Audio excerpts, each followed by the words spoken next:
During the Battle of Scarif, Jyn Erso managed to steal detailed plans and design specifications for the Imperial battle station known as the Death Star, and transmit them to the Alliance fleet above. These plans soon made their way to Princess Leia Organa. Imperial forces under the command of the Dark Lord of the Sith, Darth Vader, soon captured Princess Leia and the crew of the Tantive 4. Princess Leia was taken prisoner aboard the Death Star by Lord Vader. The princess was rescued from captivity by an unlikely alliance of the smuggler Han Solo, former Jedi Master Obi-Wan Kenobi, a young farm boy from Tatooine named Luke Skywalker, and Solo's first mate, the Wookiee named Chewbacca. The group, which also included Rebel Alliance droids R2-D2 and C-3PO, in possession of the Death Star plans, fled to the Rebel base on Yavin 4, closely pursued by the battle station. The rebels knew they had to take advantage of the important information they had obtained, so they met at their base on the moon of Yavin 4 to discuss their options. General Jan Dodonna briefed the rebel pilots on the plan. The Death Star's defenses were designed for a direct, large-scale assault. By using small, one-man starfighters, the rebels would slip through the Death Star's main defenses, maneuver down a narrow trench leading to the exhaust port, and fire proton torpedoes into the exhaust port. An analysis of the plans identified a weakness in the battle station, placed there by Imperial scientist Galen Erso, a small thermal exhaust port leading to the main reactor. A proton torpedo fired into the port would cause a chain reaction that would destroy the battle station. With the Death Star approaching, Y-Wings from Gold Squadron and X-Wings from Red and Green Squadron were dispatched to carry out the attack plan. A total of 30 ships were deployed in the assault on the Death Star, 8 Y-Wings from Gold Squadron as well as 22 X-Wings, 12 from Red Squadron, and the other 10 from Green Squadron.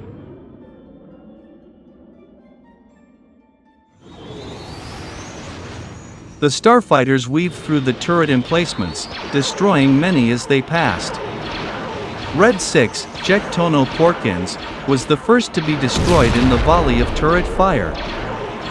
The deployment of Imperial TIE fighters, including one piloted by Lieutenant Iden Versio, devastated the rebel attackers, destroying them far faster and more efficiently than the station's weapon emplacements had been able to. Red 4, John D. Brannan, was the first to be shot down by the incoming TIEs.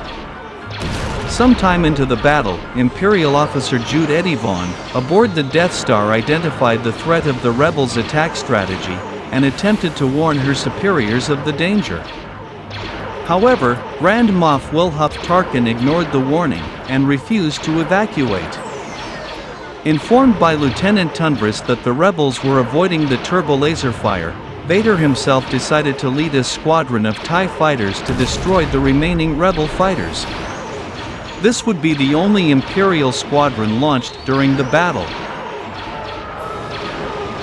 The first attack run was performed by a trio of Y-Wings from Gold Squadron.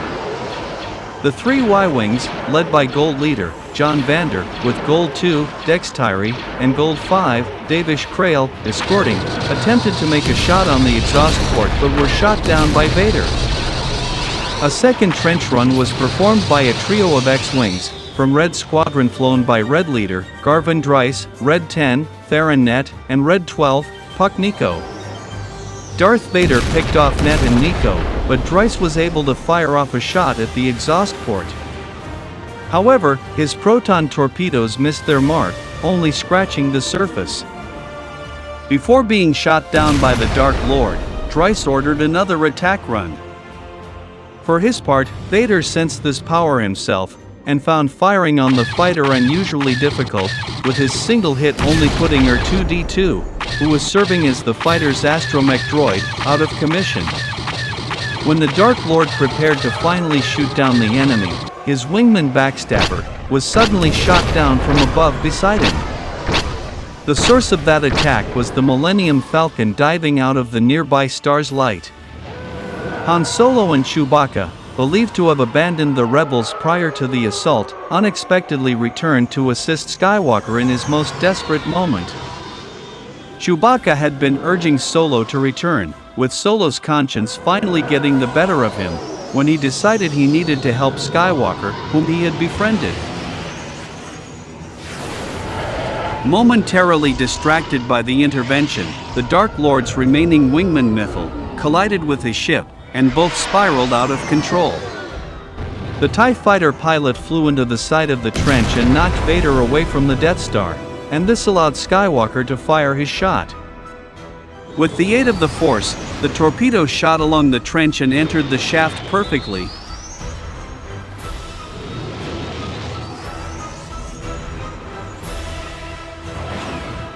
As the two surviving X-Wings, the lone surviving Y-Wing and the Millennium Falcon, made for Yavin 4. The surviving Rebel pilots included Skywalker, Antilles, and Gold 3, even Verlaine. On the overbridge, unaware of his impending doom, Governor Tarkin continued to examine the battle as the technicians counted down the moments until firing commenced. Mere seconds before the super laser could obliterate the moon, the torpedo struck the reactor and the station exploded, killing all aboard and saving Yavin 4. After the destruction of the battle station, the Imperial-class Star Destroyer known as Fortitude was hit by a piece of Death Star wreckage that heavily damaged its hull. Skywalker, Solo, and the surviving Rebel fighters returned to Yavin, where they held a celebration ceremony and awarded the pair with medals for their achievement in saving the rebellion.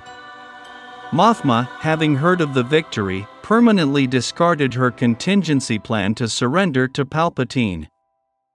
Nearly all blame on the defeat was placed on Tarkin and his overconfidence. He had assumed that the station would not need an escort, and had launched no TIEs. The only group had been the single squadron Vader had launched on his own authority. Regardless, the Grand Moff was no longer alive to defend himself, and the Empire would never engage the rebels without exploiting their larger numbers compared to their opponent again. The destruction of the Death Star was a major blow to the Empire, and represented the threat that was the Alliance to restore the Republic.